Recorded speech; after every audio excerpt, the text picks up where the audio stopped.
Hello. I want to show you how I make my cleaning scrubbies. These are great for kitchen and bathroom. And when you're done, you throw it in the dishwasher. It cleans it and you can use it again. Um, I often make the smaller ones, but sometimes I'll make a larger one. Sometimes I'll have someone that wants a larger scrubby, but I do prefer the smaller scrubbies. I am finishing up the yarn I have on hand, so it's going to be another one with a white border because that's what I have on hand.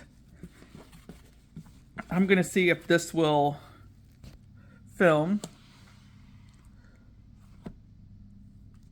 I may have to adjust the light. I use yarn from Hobby Lobby called Scrubology. I love it. It's a weight 5. I don't have any new skeins to show, so I can't put that up. But it is a 5 weight yarn. Normally it is $4.99, but every other week Hobby Lobby puts their yarn 30% off. So I only buy it when it's on sale. And then you can see some of the colors down below. So it looks like they have like about 12 different colors they use. So I have to start by making 2 discs. So I'm going to start with the first one, and I'm going to do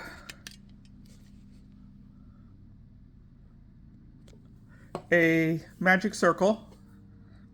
If you don't know how to do a magic circle, I do have a video on that. If it, because I'm not going to break it down right now. And then I'm going to do 10 single crochets in the circle. 1, 2, 3, 4, 5, 6. You can move these around or make it the circle smaller.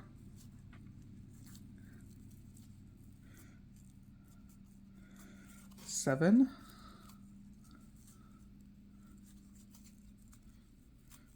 8,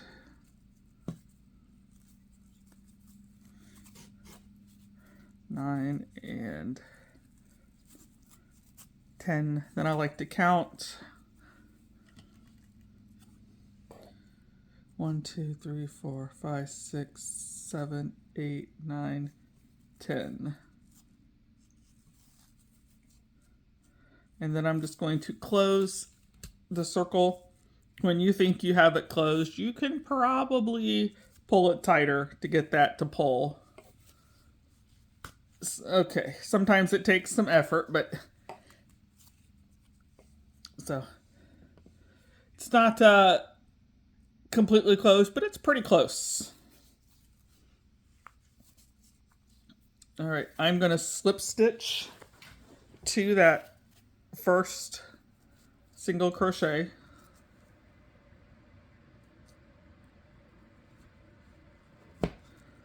I tend to make my tension really tight, and I am working on that, but sometimes you'll see I have trouble getting my hook through a spot, and it's honestly because I've made my tension too tight.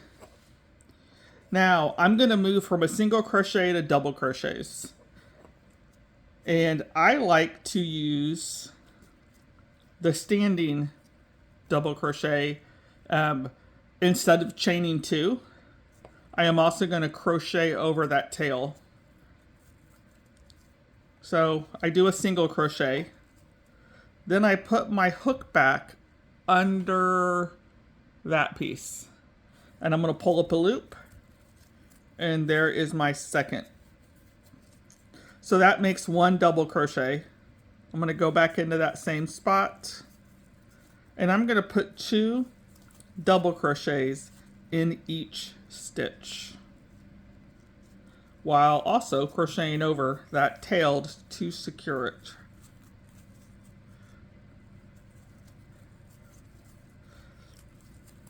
So I've increased in 2 stitches. I'm going to go all the way around, and I will meet you at the end of this round.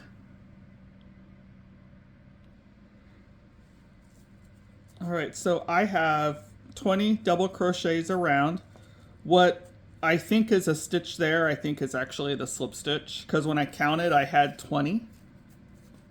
So I am just going to slip stitch this. Now on the back, I carried this tail about halfway around, if you can see that ridge. That's enough. I don't need to go any further with that.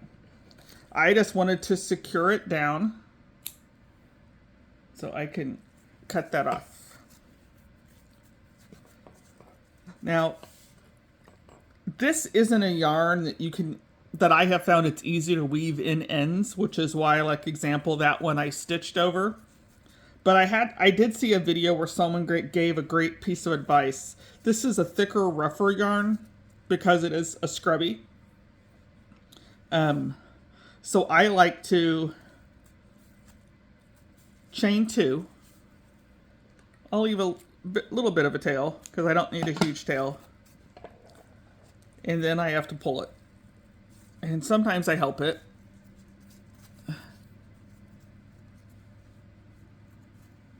But it will eventually make a nice little knot. I have made this with all kinds of hook sizes. My favorite is a 6 or a 6.5. But right now that's also just my favorite hook. So that's what I tend to grab for. I am going to make a second one of these, and then I will be back to talk about the border to put the two pieces together. All right, so I have my 2 finished little discs.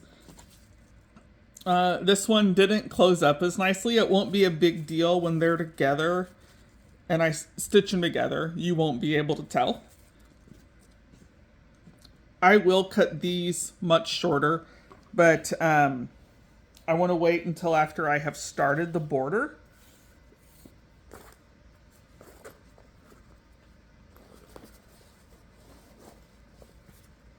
Okay, so for the border, I'm going to start with a slip knot. Well, hello, little one. You can't have my ball of yarn. Yes, I know you know where it is, but you can't have it. You'll run around the house. That's one of my cats. Phoenix loves to run off with balls of yarn. And if I don't secure them well, I have come downstairs in the morning and it's the nightmare of yarn being wrapped around chair legs and it was everywhere. Broke my heart. I had to get out a pair of scissors and start cutting. All right, so I just put the 2 discs together. I do wrong sides together. Some people may do wrong side, right side. I don't think it really matters much. And then I'm gonna do not a full blown puff stitch because right now there's only 4 loops on my hook. And then I chain 1 and I'll go to the next one. All right, this time I do have 5 loops on my hook because I wasn't starting. I am also going to crochet over this tail.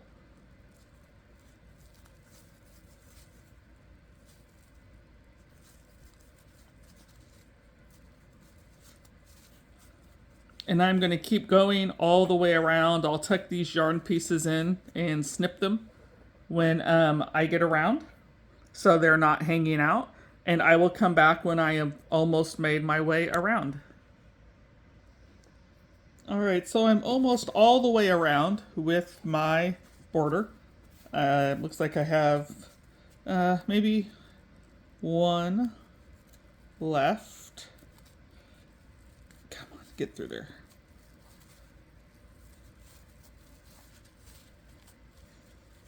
I'm going to chain 1 and then slip stitch. At this point, I like to put on the little, I don't know, not a hook, but like little hangy thingy It's funny. I don't think people use them, but once I started putting them on there, people started commenting on it. Oh, it's so cute. Look at that little loop. 3, 4, 5, 6, 7. I have always just chained 8. I go back into that stitch and slip stitch that on, and that makes that. I am going to tie this off the same way I did the blue ones. I'm going to chain 2. Right there, I did a chain 2. Then I'm going to cut and pull this. Oh, that one went really easy. And you can see there's just a nice little knot right there. I have never had one of those come undone. So with this type of yarn, that's my favorite knot to do. This was the magic circle that didn't close all the way. But honestly, can't really tell them apart anymore. Maybe that was the one that didn't close all the way. I can't really tell them apart anymore. One thing I have done, if there have been these holes in them, if I've left the holes big enough, I will actually stick that through one of the dishwasher, one of the little the little pointy things on the dishwasher that hold your dishes, so this doesn't fly around. So sometimes I'll just put it right on one of those. If these holes aren't there, then I may stick it through one of these chain spaces. But you stick it in the dishwasher, let it go through a cycle. It does a pretty decent job cleaning it. Sometimes, over time, the colors may run or fade, but that will happen with anything. And then when you think you've gotten everything you can out of it, you get rid of it and you can get another one. So I love making these. I do a lot in different colors, especially for the colleges around my state. So I may look at just some of the popular colleges around my state, and I'll try to go for those colors. This one's actually for a friend who is a Colts fan, and she said the Colts were blue and white, so I've made a couple blue and white ones for her. But I've also done popular football teams. I haven't had anyone ask me about baseball teams, but anything that had, a couple colors you can use. Or I just pick what colors I like that day. So this is how I make my scrubby. Again, I use a 6.5 hook. I don't know if you can see that. It's just etched on there. This is the Scrubology Yarn Bee Scrubology from Hobby Lobby. It is a 5-weight yarn, and I think it does a great job with making these scrubbies. Do you have a different pattern you use? Sometimes I get bored with this one and I would like something else. Put something in the comments that I can look up, because I would love to learn something different. But this one is just 10 single crochets, increased for 20 double crochets, and then I just do a puff stitch, chain 1, puff stitch, chain 1, puff stitch, chain 1, all the way around to get the two together. Thank you. Bye.